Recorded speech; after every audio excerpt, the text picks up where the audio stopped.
Divorcet në gjykatën e Tiranës kanë shënuar rritje gjatë vitit 2013. Të dhënat e fundit të konstatuara nga gjykata e rrethit gjyqësor Tiranë tregojnë se për periudhën 1 janar 2013 deri në 31 dhjetor 2013 janë paraqitur 660 raste për zgjidhje të martesave, ku vetëm 240 prej këtyre rasteve janë të reja, të cilat janë shtuar dosjeve të gjykatës. Për sociologen Entela Binjaku, zgjidhjet e martesave janë një problem shqetësues, jo vetëm për shoqërinë, por sidomos për fëmijët, të cilët e vuajnë më shumë ndarjen e prindërve. Impakti tek fëmijët është i lartë në kuptimin e një lloji ndryshimi psikologjik që ata absojnë kur shohin se të dy prindrit nuk vazhdojnë më të jetojnë së bashku siç kanë bërë deri në këto momente.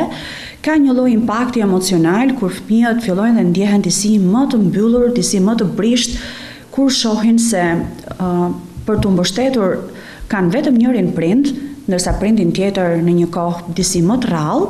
Shpeshherë fëmijët ndryshojnë raportet e tyre shoqërore me fëmijët e tjerë, me bashkëmoshatarët e tyre, duke treguar një shkallë më të lartë të drojes, të tërheqjes nga jeta sociale, kështu me radhë. Sipas Binjakut, procesi i ndarjes së prindërve vështirëson gjendjen emocionale të fëmijës, ndërsa shton se nëna ka rolin vendimtar për t'ia komunikuar atë. Mendoj se roli të rriturit merr një rëndësi të madhe.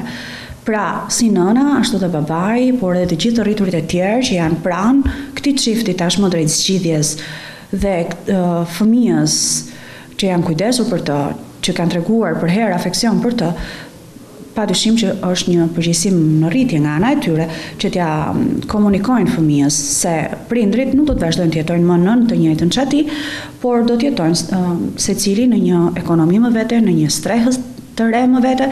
Hera herës nëna merr një rol vendimtar, hera herës merr babai, hera herës secili më vete, po të njëkohësisht të dy prindrit.